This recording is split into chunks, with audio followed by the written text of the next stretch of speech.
Morning. Friday, if you noticed on your calendar or if you were watching the news, you probably discovered that it was the Jewish Rosh Hashanah, which is the Jewish New Year.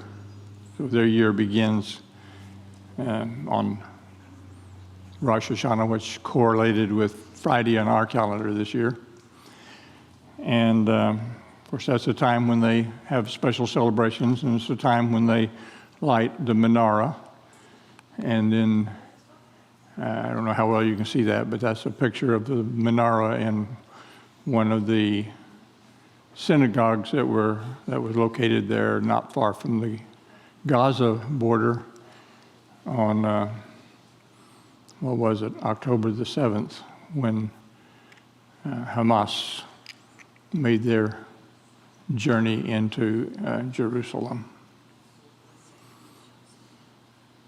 That one didn't get lit.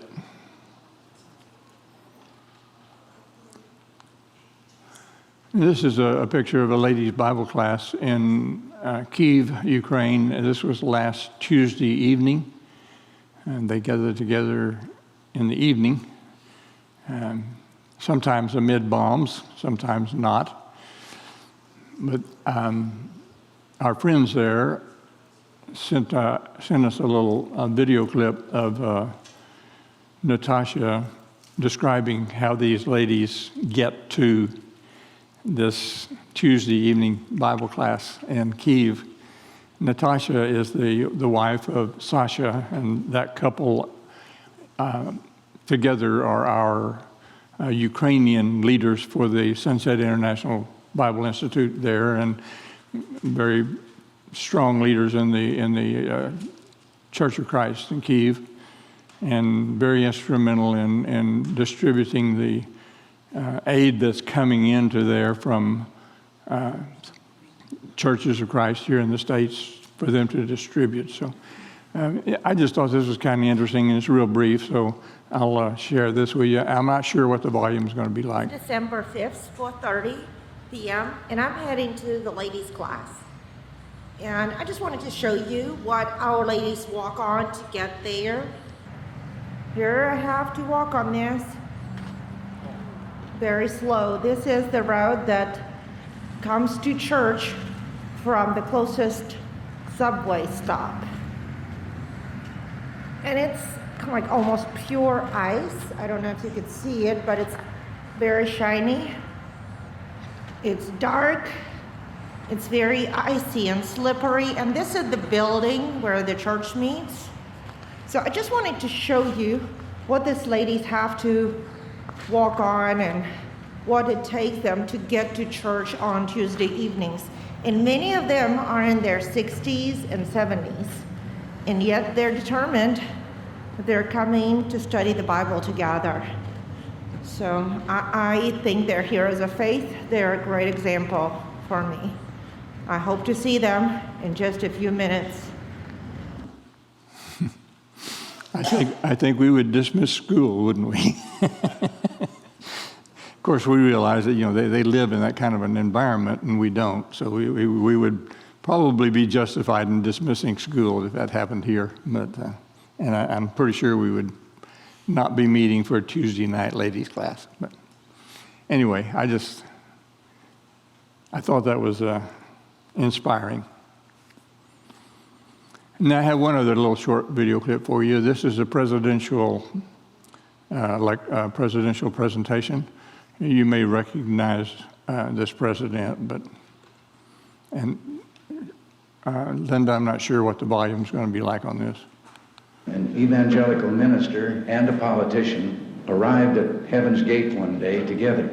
And St. Peter, after doing all the necessary formalities, took them in hand to show them where their quarters would be. And he took them to a small single room with a bed, a chair, and a table, and said this was for the clergyman. And the politician was a little worried about what might be in store for him. And he couldn't believe it then when St. Peter stopped in front of a beautiful mansion with lovely grounds, many servants and told him that these would be his quarters. And he couldn't help but ask. He said, but wait, there's something wrong. How do I get this mansion while that good and holy man only gets a single room? And St. Peter said, you have to understand how things are up here.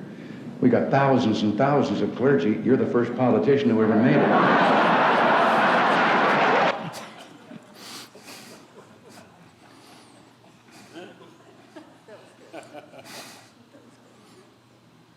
Everything in perspective, huh? All right, to our text, Mark chapter 5. While Jesus was still speaking to the woman, and this is the woman that we were looking at last week, the woman with the issue of blood whom has now been healed. And we know that this happened as he was on his way to Jairus' house to heal the daughter of Jairus, who was very, very sick. And while they were on their way, and while he was still speaking there with that woman, some people came from the house of Jairus, the synagogue leader, and said, your daughter is dead. Don't bother the teacher anymore.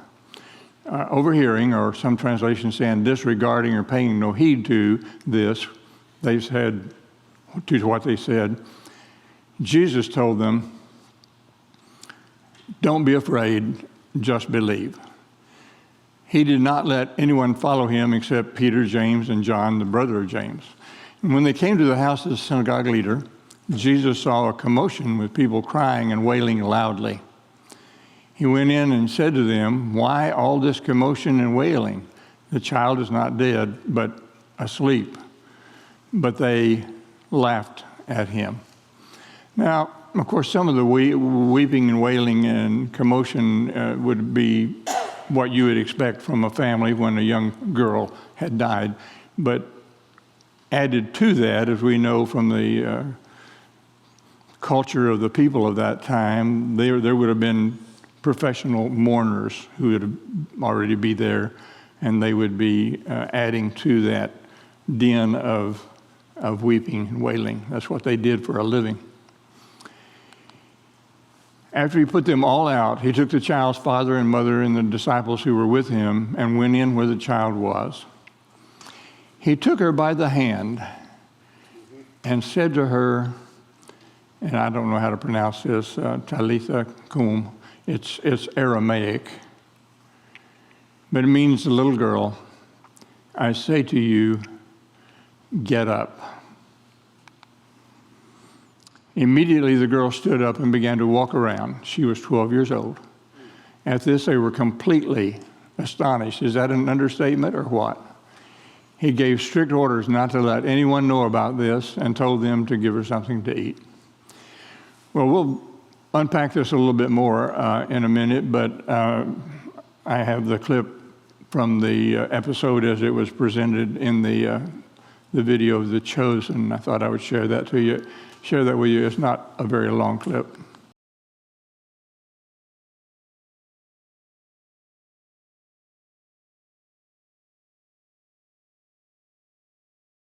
How long do you think it took before everybody in Galilee knew about that? The next episode after this one are a couple of blind men, and he gave them the same message. And then the writers reported they went everywhere spreading the news.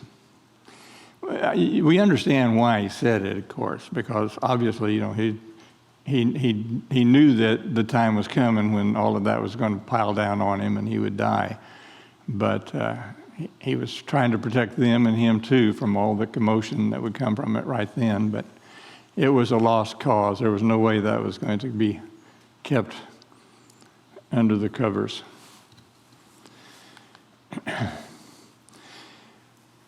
So some of the things that we can glean from this, and some of this is repetitive, as you would expect that it would be. But we see in this, of course, a father's faith.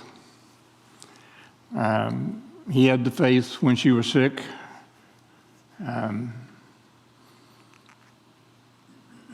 For which there was really, for him, no precedent. And he had the faith when she was dead. Certainly there was no precedent for that. And being a leader in the synagogue, a ruler in the synagogue, he went out on a limb going to Jesus because Jesus was not popular with the synagogue people, leaders. But his faith and his love for his daughter was stronger than his fear of any criticism or condemnation from the religious leaders of the day. But it does kind of highlight and emphasize the degree of faith that he had. How much faith did the daughter have that he would raise her? None whatsoever. Had no opportunity for faith. I kind of see in this a little bit of a sequence of events as far as the time involved. And I'm not sure exactly what the sequence is of how they occurred. We've already talked about the widow of Nain's son. So it happened before this, and maybe it did or maybe it didn't. It doesn't matter. But here we have a case of Jairus' daughter. How long has she been dead? An hour, maybe 2 hours, very short. With the widow of Nain's son, how long had he been dead? Well, long enough to prepare him for burial. He was on a funeral bier being carried to the gravesite when Jesus encountered him.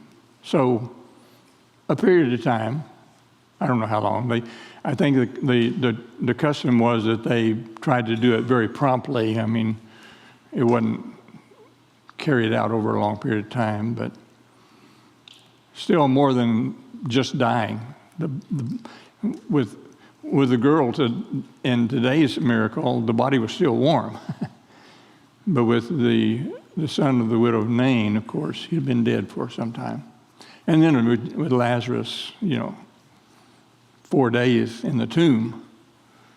So whatever time it took to prepare him for the burial and then put him in the grave, he's been dead now for at least 5 or 6 days. How much difference did it make to Jesus? 0. None whatsoever. And then, of course, in his own case, 3 days and 3 nights.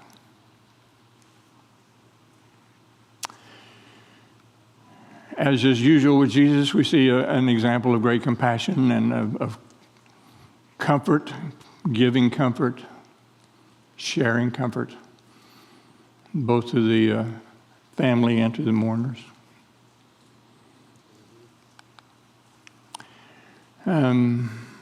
We see in this, of course, the miracle of resurrection, again showing his power over life and death, and obviously foreshadowing his own resurrection, and by extension, our resurrection.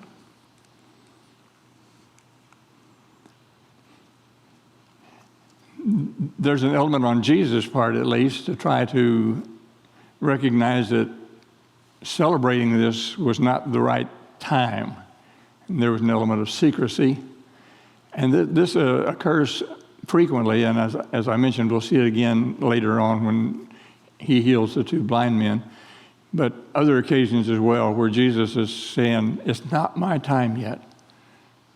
Don't talk about this. Let's keep this among ourselves for the time being. And we see that again in this. And then we can say that there is in this an example of Jesus' focus and determination, as well as the focus and determination of the father of the girl. He does not let the crowd nor the mourners, and if the video is anywhere near correct, he doesn't let the objection of the mother hinder him from his purpose. In the text, Mark makes a point of saying that he took her hand, and you saw that in the video, reaching down and taking her hand. What do you think about that? What why would Mark point that out, and what might be some of the significance of Jesus taking her by the hand? It wasn't necessarily important as far as being able to perform the miracle. He didn't have to touch her. Yeah, I was thinking he didn't have to because he called Lazarus out without course. a touch. But making it personal. The mom was there, everybody was sad, and it's like, to me, it's like I care for each individual. She is special. And so that's what the significance would be to me, to let them know that it's personal. Mm-hmm. Who else? Any other thoughts?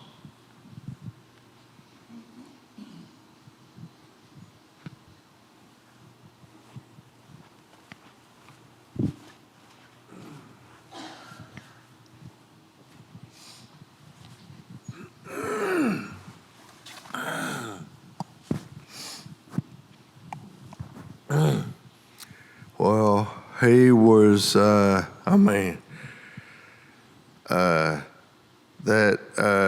thing you said, he was the woman, well, Jesus gave a miracle to him. Right. He didn't have to do it, but he did. That's true.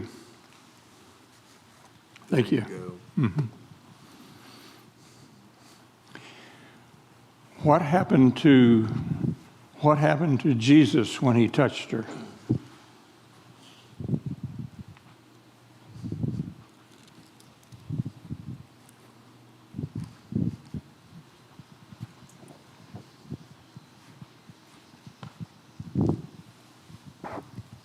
If memory serves me right, didn't when a person touches a dead body, they become unclean? Absolutely, 100%. So I don't know exactly what that means, but that was an observation. That was the law of Moses. When you know, that's why they whitewashed the grave so you wouldn't walk over a grave.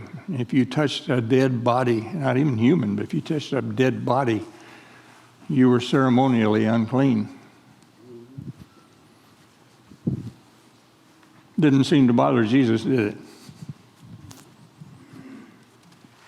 Any other thoughts?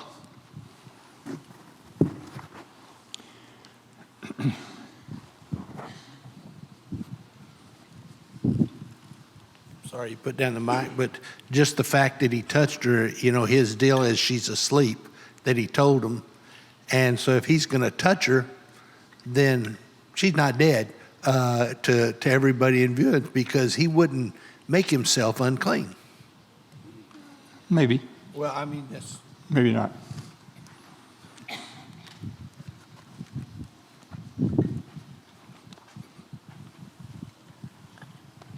I mean, for what Mike has said right there, because if he had not went in and made her heal, she would not live. She would have died on the spot. And that's why I totally agree with Mike. Right, absolutely. Thank you.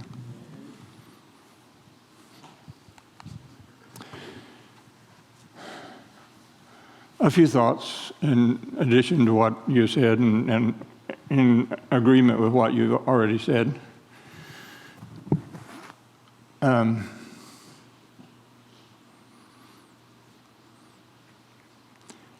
sure Jesus prayed. He always prayed. But we don't have any record of him praying over her. I'm not saying he didn't. I'm saying that Mark didn't mention it. This was a demonstration of Jesus raising someone by whose power? Jesus the man. He took her hand and breathed life back into her. Showed him to be a very personal friend and a savior. He was not an object of or a statistic, but a special person. As Mike said, she's an individual. She's important. Certainly it showed compassion. There was a compassionate touch to it, tenderness, gentleness. There was a willingness to enter into her world by joining flesh with her. And as far as the uncleanliness, I think of this in the same way as healing on the Sabbath. Your laws don't prohibit me from doing good. He is reversing the laws of uncleanliness and restoring wholeness. Countercultural, revolutionary.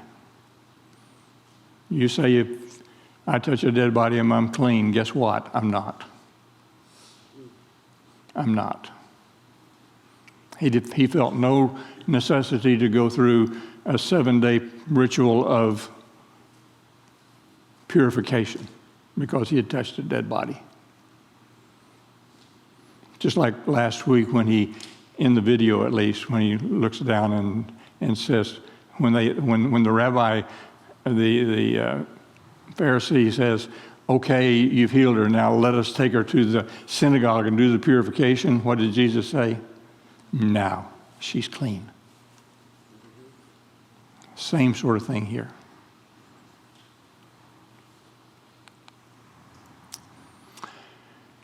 All right, moving on. Any other thoughts about the raising of the daughter of Jairus?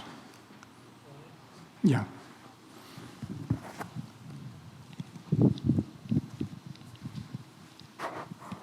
What always gets me about this story, though, is the fact that this man believed, and I think that was the big thing right there, is getting Jesus to go. That he just knew that Jesus would be able to do that. Mm-hmm. And I just think that was, what father would do that? I mean, might hope that he could do something like that, but he actually, at least the way it was depicted here, felt quite passionate that he would be able to do what he said he was going to do. And even after they said she's dead, the faith was still there. I've thought a little bit this week, and I haven't really pursued it very much. Maybe we should do it sometime, but obviously there's almost universally in miraculous events, there is an element of faith, but not always. Sometimes Jesus does things just because he wants to. There wasn't any faith when he stilled the storm. They were just scared. How many times did Jesus perform a miracle and his disciples were just flabbergasted, surprised, amazed? That's not an indication of faith. Feeding the 5,000. Feeding his 5,000. Those people weren't believing that he could do it. He can do it because he wants to. But in this case, as several of you have mentioned, and it's obvious, very obvious, there was a very strong element of faith. It wasn't on the part of the one receiving the healing or the resurrection here, but somebody in the story was displaying great faith. And I don't ever want to minimize or discount the idea of faith. And we'll see another example of faith here too in these two blind men. As Jesus went on from there, two blind men, and we're jumping over to Matthew now, if you hadn't noticed. Two blind men followed him, calling out, "Have mercy on us, Son of David." And when he had gone indoors, the blind men came to him, and he asked them, "Do you believe that I'm able to do this?" "Yes, Lord," they replied. Son of David is kind of interesting to me. Shows an acceptance of Jesus as Messiah. That's clearly what is being stated here as they use this particular term, Son of David. While they're not the only ones, it does seem that the blind were more likely to see Jesus' messiahship than a lot of the sighted people were. I'm not sure why that would be. It was used in several other occasions. For example, the woman in Canaan, Matthew 15, and the blind at Jericho, Matthew 20.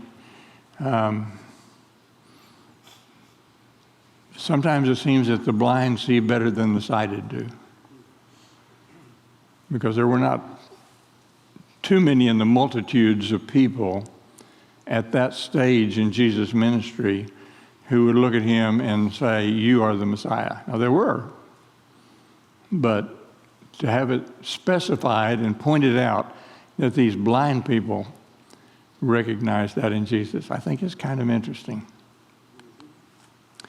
Then he touched their eyes and said, "According to your faith, let it be done to you." And their sight was restored. Again, Jesus warned them sternly or strictly, "See that no one knows about this." But they went out and spread the news about him all over the region.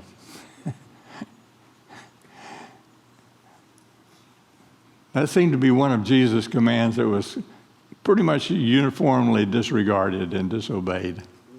And why wouldn't they? I mean, how could you not?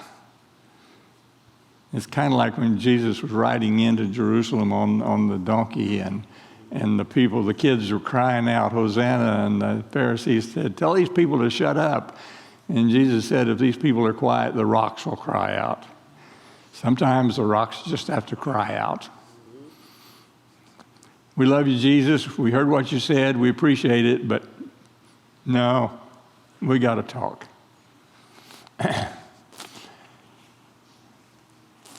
Well, Jesus often touched those he healed. It would be very special for someone who could not see it coming. Why did Jesus touch the blind? He almost always, maybe always, I'm not sure, touched them. Now, he didn't touch everybody that he healed.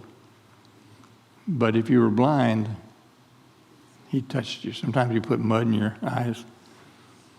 Sometimes you put spit. Don't talk about that. But why would he do that?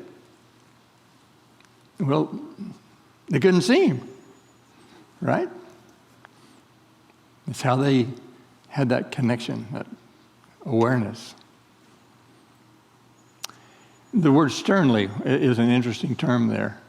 This may be either the only, or maybe there might be one other place where that word is used in Scripture. But when he warned them sternly not to tell anybody, he didn't say, "Well, guys, I wish you wouldn't talk about this because it's not time for this to get out yet." He expressed displeasure if it happens. If you tell them, "I'm going to be very unhappy. I'm going to be annoyed with you." It's a strong, strong word. And how much effect did it have on them? Zero. Zilch, zero. Maybe he already knew they would disobey him as soon as they got out of the house. I expect he did. I doubt that very much surprised Jesus.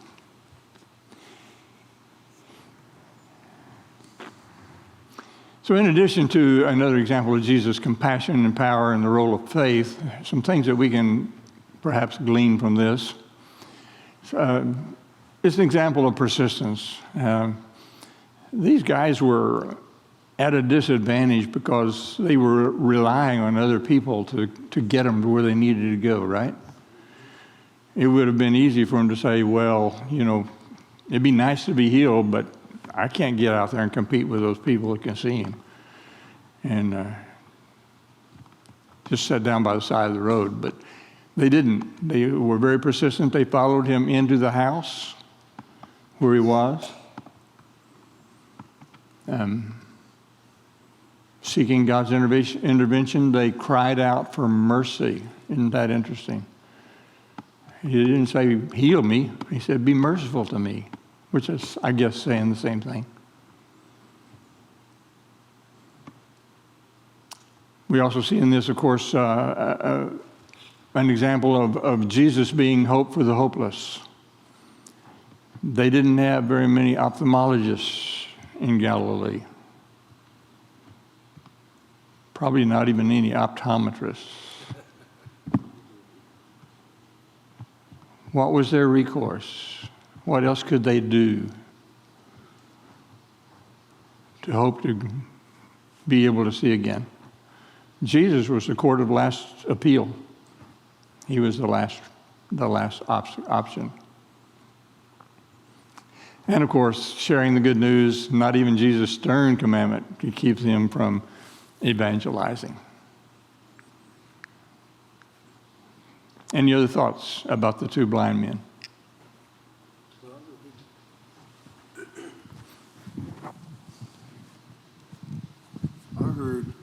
I heard that he healed the two blind men.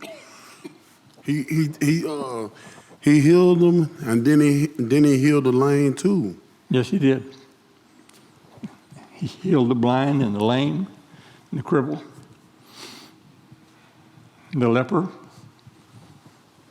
and the dead. Pretty good day's work.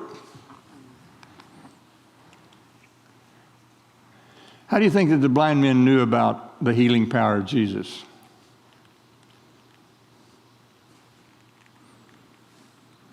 How do you think they knew? Yeah, somebody told them, right? Somebody told them.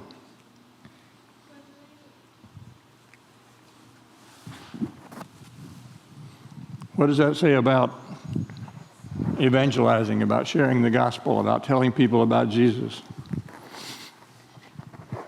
That was the point I was going to make. Even from the time when the lady with the issue of blood, the cities, having been there to Israel, are not so spread out. And I can understand more of why people heard about him. They wanted to, and I think about Jairus and others, they heard about all these great miraculous things that he performed. Yeah. And that in itself, I think, helped them want to not only be healed, but it helped them to have a faith and believe.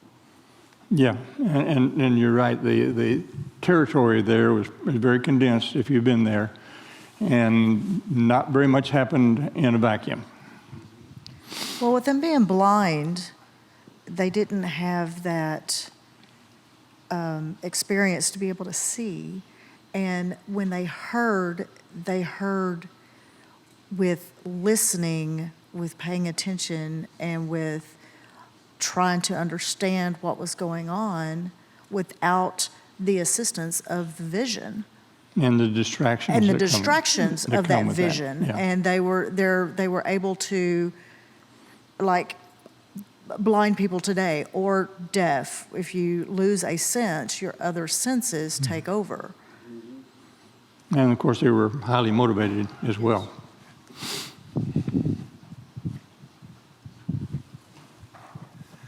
To me, it seems kind of surprising that Jesus would tell them not to tell what happened, because obviously as soon as they meet somebody they know and they realize they're not blind anymore, then what's the most important question to come up? How in the world did this happen? Mm-hmm. So they can't. It'd be hard pressed not to say something about it. And they did. I understand why Jesus did it, because he knew the uproar that was going to come from it. But it fell on deaf ears. Yeah. Well, what does it say to us? If the reason that they knew about Jesus, how they knew about him, was because somebody told them.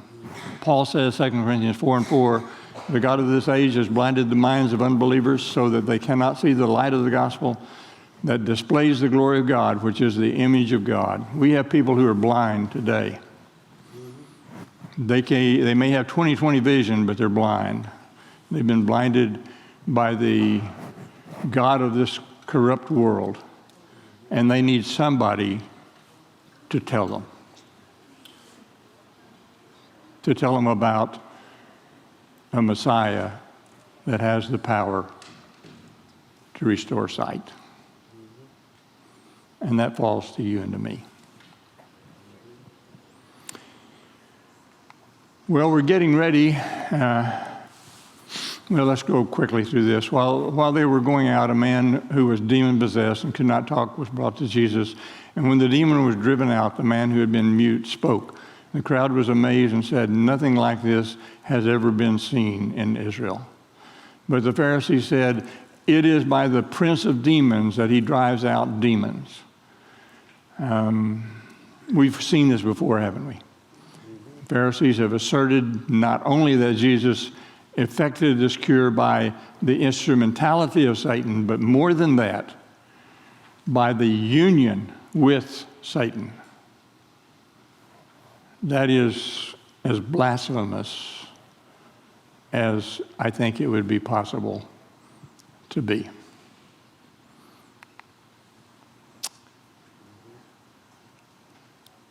When Jesus left Capernaum and went to his hometown, Nazareth, accompanied by his disciples. When the Sabbath came, he began to teach in the synagogue, and many who heard him were amazed. "Where did this man get these things?" they asked. "What's his wisdom that has been given him?" And he's going to come back with the very well-known phrase, "A prophet is not without honor except in his own community."